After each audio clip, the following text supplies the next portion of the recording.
शरद पवार आणि रोहित पवार यांनी राम शिंदेंवर निशाणा साधलाय। शरद पवारांनी तर नाव न घेता राम शिंदेंची अक्कल काढली आहे।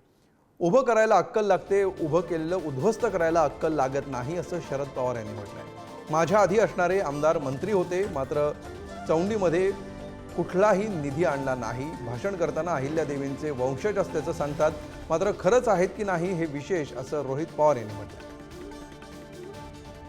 आज या तालुक्यामध्ये काही नवीन होतं म्हणजे याच्यानंतर त्याला अडथळा आणायचा, त्याला स्थगिती आणायची। उभं करण्याच्यासाठी अक्कल लागते, उभं केलेलं उद्ध्वस्त करायला अक्कल लागत नाही, आणि हे लोकांना आता फसलेलं आहे। कोण आमदार होतं? माझ्या आधी इथं कोण आमदार होतं? मंत्री होते का नव्हते?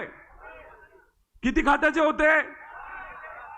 बर चोंडीमध्ये तुम्ही असं काय काम आणलं ज्याचा अभिमान तुम्हाला असावा लागेल?